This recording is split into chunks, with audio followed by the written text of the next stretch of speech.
The house was too quiet for December. No carols hummed through the speakers. No pine scent.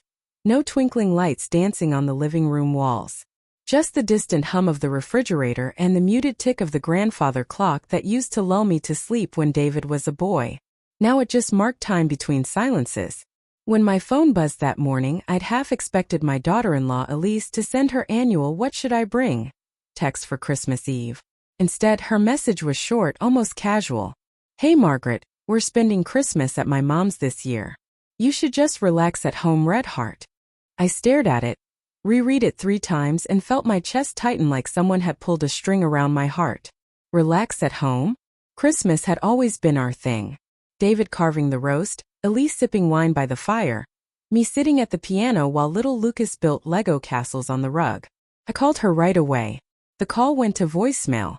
When I tried David, he picked up on the 3rd ring, his voice distracted like he was driving. "Hey Mom," he said lightly. "Everything okay?" "I just got Elise's message," I said, gripping the phone tighter. "About Christmas?" He sighed.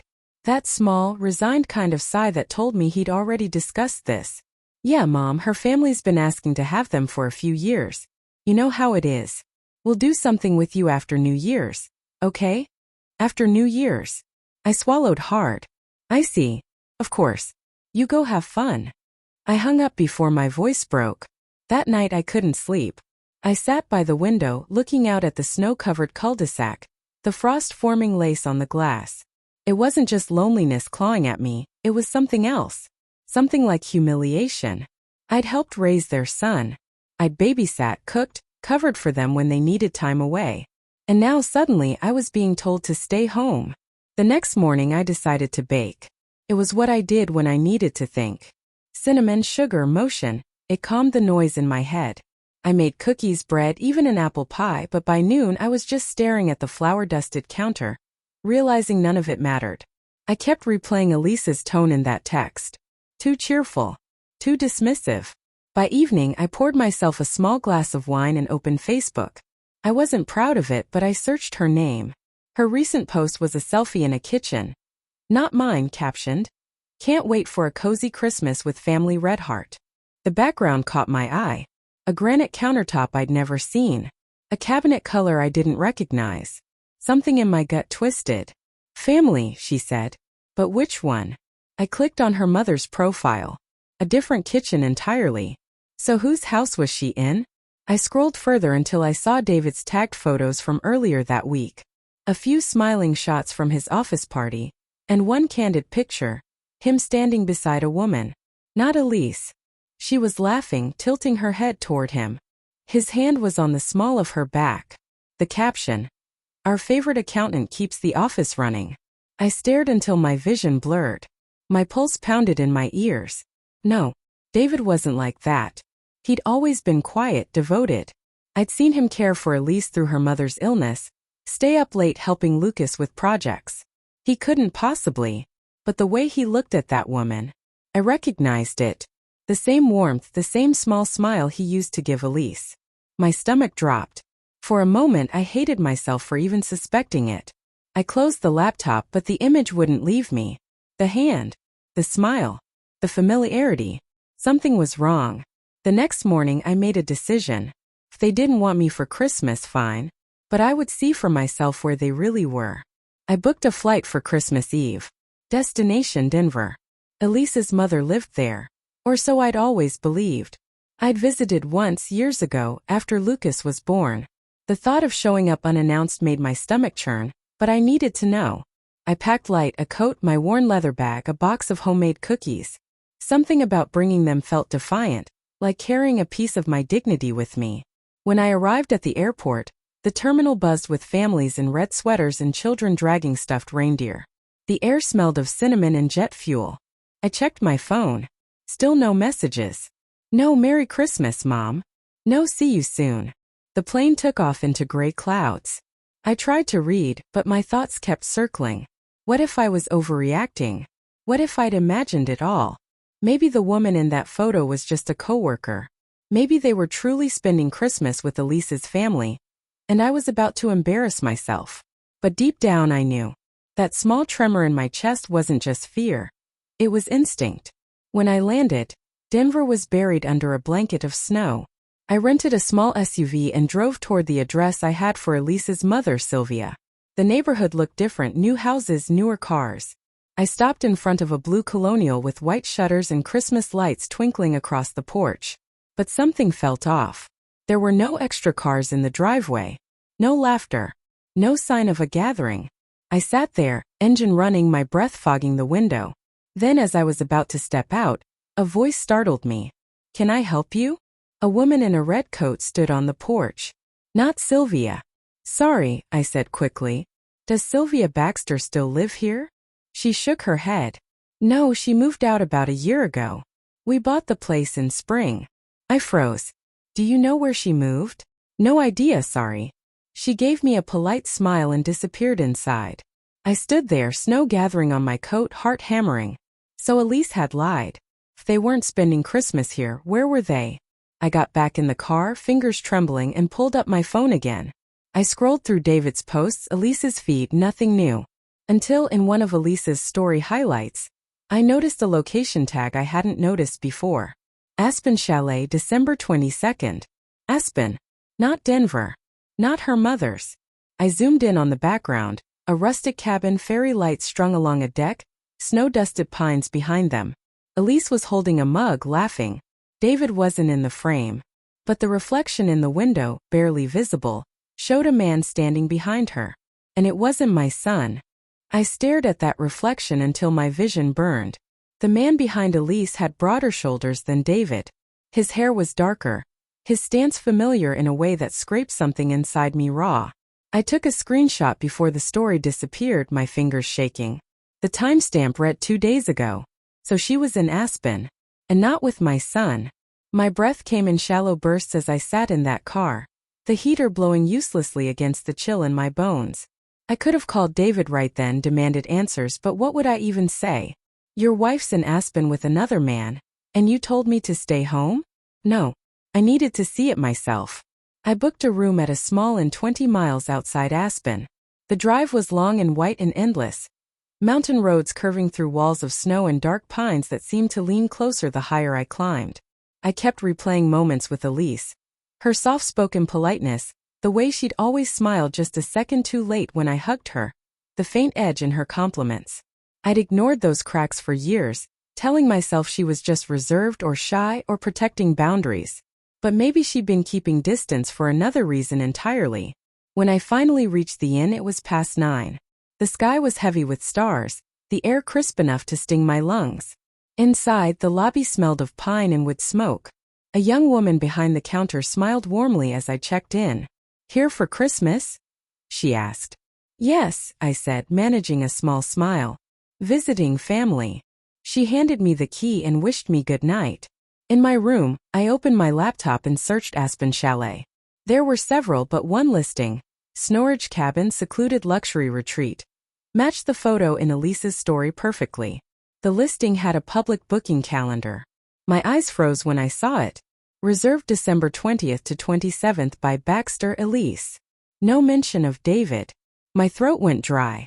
I zoomed in on the contact details, partial address, just enough to find the road.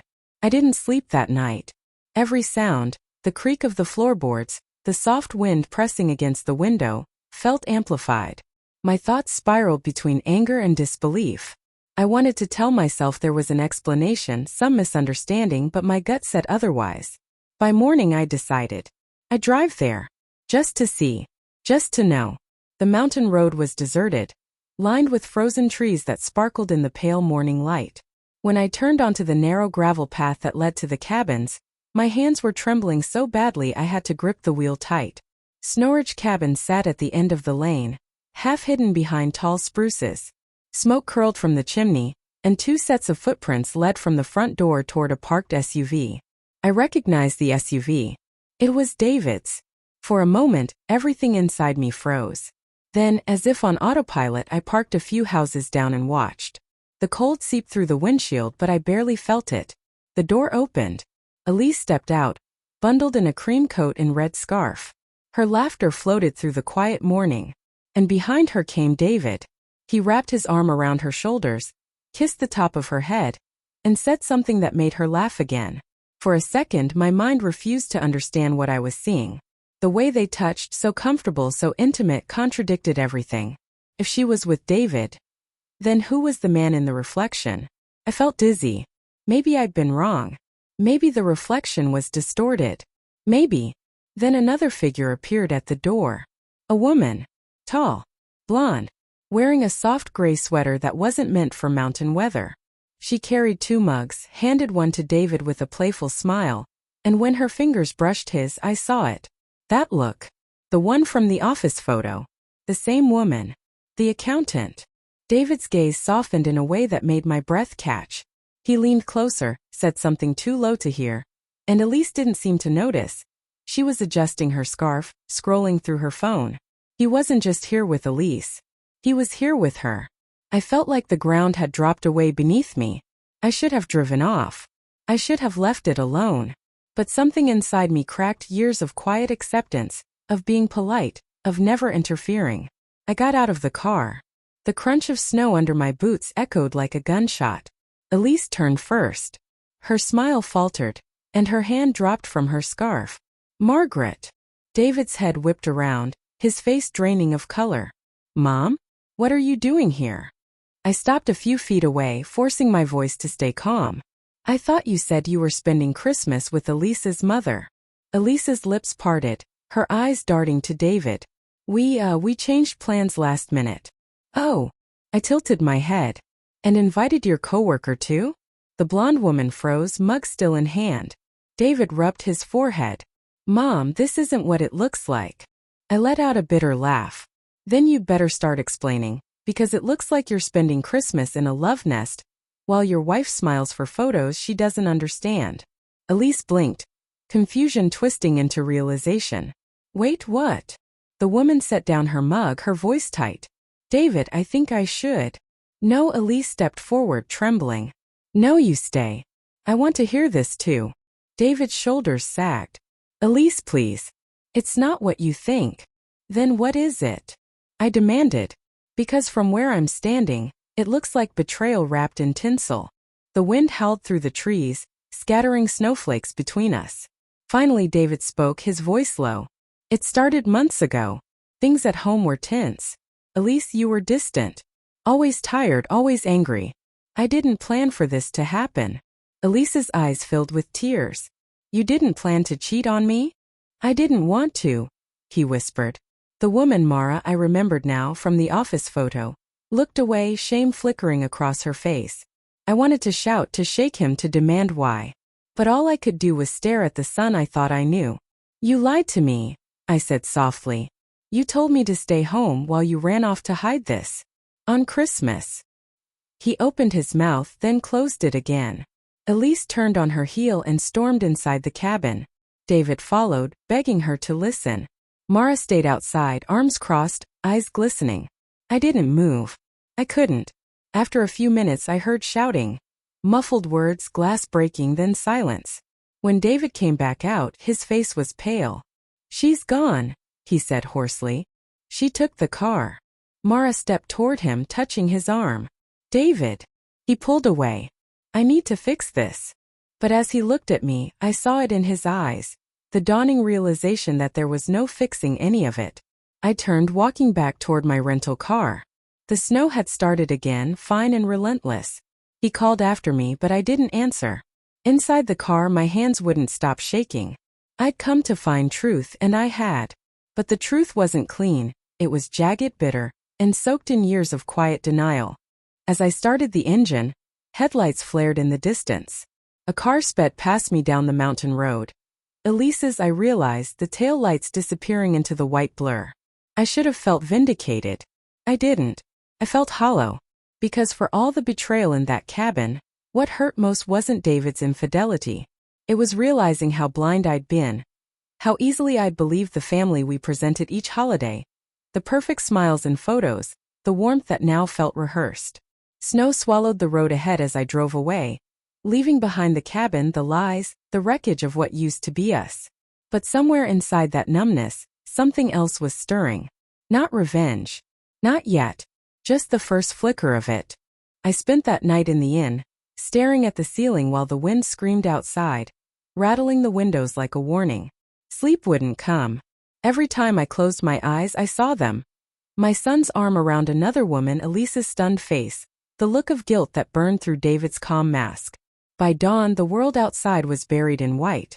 The mountain roads were ghostly quiet, and the news said a storm was moving in. I almost felt grateful. A storm fit. A storm was honest. I checked my phone. Missed calls from David. A few texts. Mom, please call me back. I'm sorry you saw that. I never wanted you to find out like this. Elise left. I don't know where she went. And then finally one more. Please don't tell Lucas. That one nearly broke me. Lucas was only 9. Sweet, curious, still half believing in Santa Claus. How do you explain to a child that his father's warmth is a lie? That Christmas doesn't mean safety anymore? I typed a response. Deleted it. Typed again. Deleted again. I ended up writing nothing. Around noon I drove back down the mountain. The roads were slick, visibility low.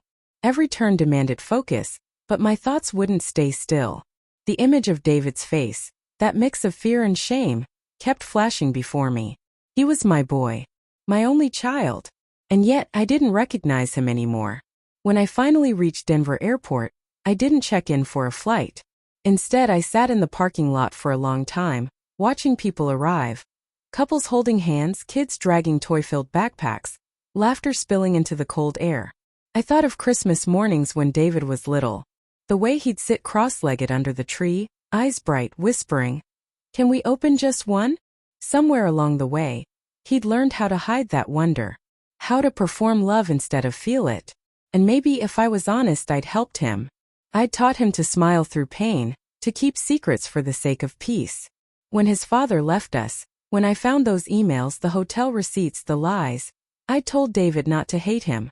I told him people make mistakes but family stays together. And maybe he believed me too well.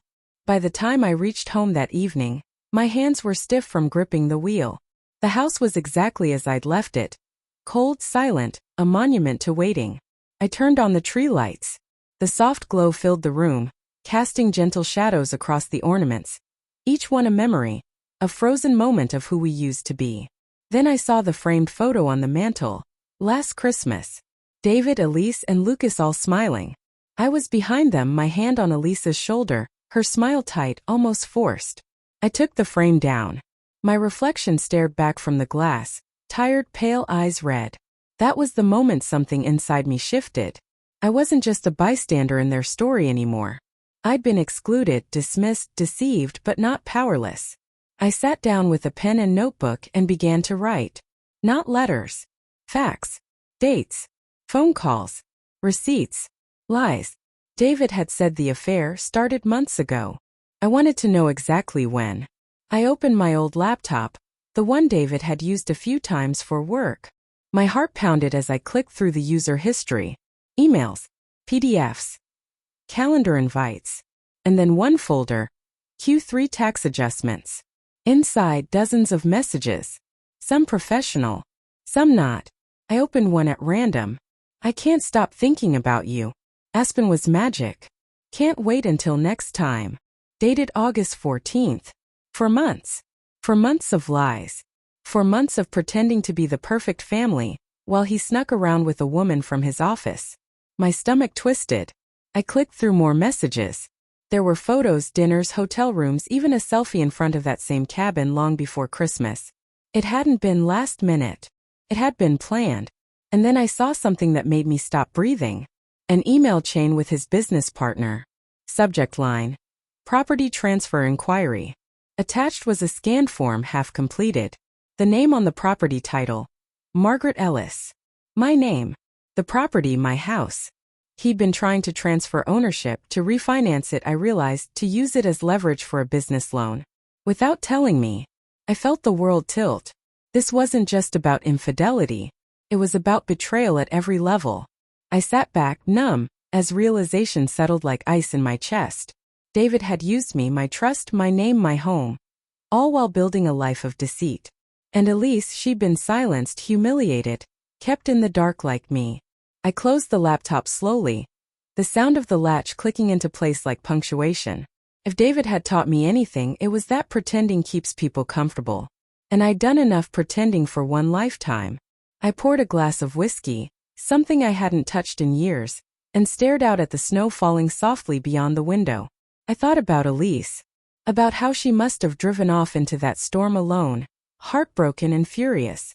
Then I thought about Lucas, asleep somewhere between two broken parents who hadn't yet told him the truth. No, I wouldn't let David write the ending to this story. If he'd built his lies on my trust, I'd use that trust to dismantle him, piece by piece, quietly, deliberately. I didn't need to scream or beg. People like David exposed themselves when you gave them enough rope. By morning I had a plan. Step 1, talk to Elise. She deserved to know everything, not just about the affair but about the loan, the property, the manipulation. I found her number in my contacts and called. Straight to voicemail. I tried again. Nothing. Then I sent a text. Elise, it's Margaret. I know you don't owe me anything, but please call me. It's important. An hour passed. Then 2. Finally my phone buzzed. Where are you? Home. On my way. When she arrived, her face was pale, eyes red from crying, mascara smudged. She looked fragile, yes, but beneath that fragility was a steel I hadn't seen before. We sat at the kitchen table.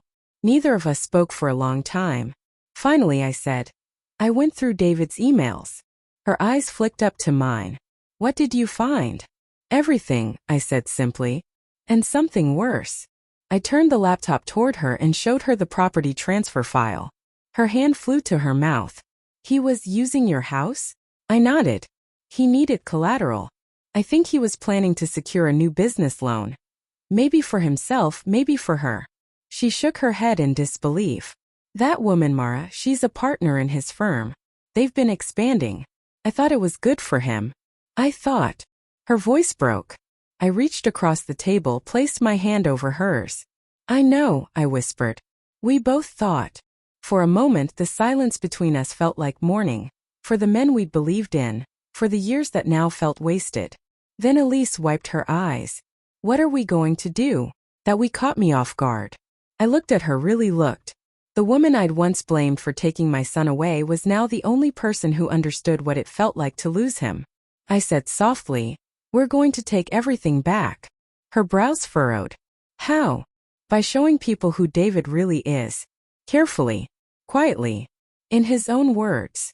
I gestured to the laptop. He's left a trail.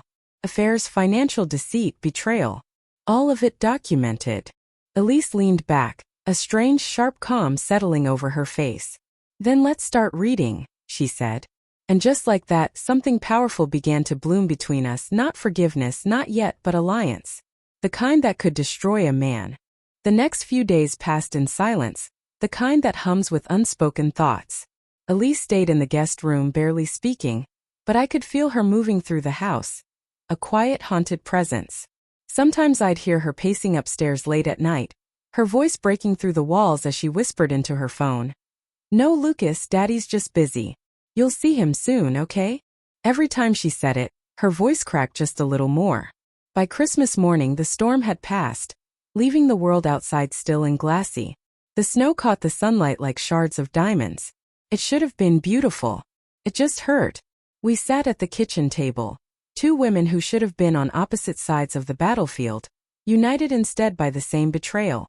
Between us lay the open laptop, a dozen printed emails spread like evidence.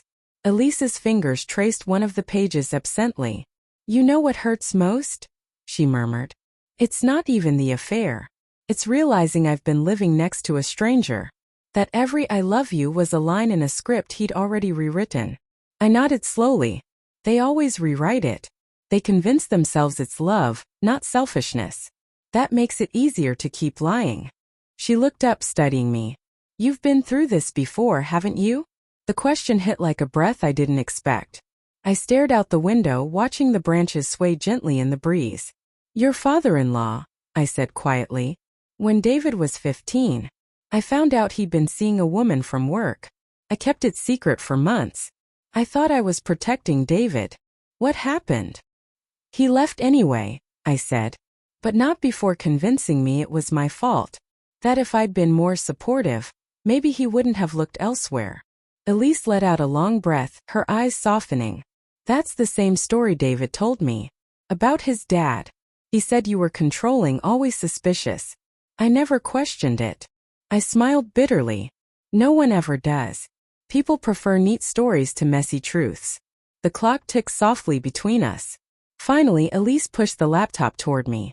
You said we'd show people who he really is. How? I turned the screen so she could see the folder marked financial records. You said Mara's a partner at his firm. These files show unauthorized transfers between business accounts, one in his name, one under hers. He's been using company money to fund their trips. Her eyes widened. That's embezzlement. Yes, I said. And if we send this to the board members with timestamps, messages, and her involvement, the fallout will be public and permanent. She hesitated. You want to ruin him. I met her gaze. No. I want to stop him. Before he ruins anyone else. She exhaled, shoulders trembling. Then let's do it. That night the house felt charged. Elise sat in the living room, composing an anonymous email, attaching screenshots and documents, every keystroke deliberate. I could see her hands shaking, but her face was calm, almost serene.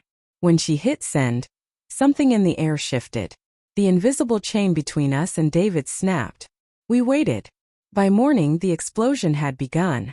I woke to the sound of Elise's phone vibrating nonstop. She answered one call, then another, her voice low but steady. Yes, I'm aware of the situation. I can't comment on his actions. Lucas is with me. He's safe. When she hung up, she turned to me. It's out. Someone on the board leaked the emails to the press. They're calling it a scandal of misconduct and ethical breach. David's name is everywhere. I didn't smile. Not yet. Because retribution doesn't always feel like victory. Sometimes it's just quiet clarity. A few hours later, my doorbell rang. David. His face was gaunt, eyes hollow. He looked like he hadn't slept in days. Snow melted off his coat as he stepped inside uninvited, voice trembling. Mom, what did you do? I told the truth, I said. His jaw tightened. You had no right. No right. I cut him off. You used my house, my name, my trust, all while lying to your wife and child. Don't talk to me about rights. He paced the room, running his hands through his hair. You've destroyed my career. My family. You did that yourself. He turned to Elise, desperation flashing across his face. Please, honey, we can fix this. I'll leave the firm. We'll start over. She stared at him for a long time, so long that for a moment I wondered if she might falter. But then she said quietly, You don't start over with someone who built his future out of your humiliation. David froze. His lips parted, but no sound came out. Finally, he whispered, You'll regret this. I stepped closer, my voice calm. No. You will. Because when everything else falls apart, you'll still have to look in the mirror and see the man who betrayed everyone who ever loved him. He looked between us, me and Elise, realizing maybe for the first time that neither of us would bend anymore. Then he left. The door shut with a sound that felt final. In the weeks that followed, the story spread. The firm suspended both David and Mara pending investigation. Their assets were frozen. His name trended online for all the wrong reasons. Elise filed for divorce quietly, privately. She moved into a small townhouse near Lucas's school, rebuilding her life piece by piece. We spoke often. She came by for coffee, sometimes with Lucas, sometimes alone. The first time she laughed, really laughed, it was like hearing sunlight. One evening in February, I received an envelope in the mail. No return address. Inside, a single sheet of paper. It was a property deed. My house. The refinance attempt had been canceled. My name stood alone again. There was also a note, written in David's handwriting. I don't expect forgiveness. I just didn't want you to lose what was never mine to take. For the first time in months, I cried. Not because I pitied him, but because it was the first honest thing he'd written in years. Spring came slowly, melting the last traces of winter. The world began to look alive again. One afternoon, Elise and I sat in the garden, pruning the roses. She looked up from the soil, her hair catching the light. Do you ever think you went too far? She asked softly. I smiled faintly. No. I think for once we went exactly far enough. She nodded, thoughtful. Then after a long pause she said, I used to think you didn't like me. That you resented me. I did, I admitted. You were taking him away. But now I see he was never really yours to lose. The wind rustled through the trees, carrying the faint smell of lilac. Sometimes late at night I still see his face, the boy he was, the man he became. Love doesn't disappear just because it's betrayed. It lingers, softer, quieter, turning into something else. Something like mourning. But beneath that mourning is peace. Because I've learned that betrayal doesn't destroy you. It reveals you. And in the ruins of what others break, sometimes you find the sharpest version of yourself. That Christmas, a year later, Elise and Lucas came over. We cooked together, laughed, decorated a smaller tree in the corner. When Lucas hugged me goodnight, he whispered, Grandma, this is my favorite Christmas ever. I smiled, my eyes stinging. Mine too, sweetheart, I said. Mine too. And as I watched the snow fall outside, soft, endless, clean, I realized something. Sometimes the family you lose makes room for the one that's meant to stay.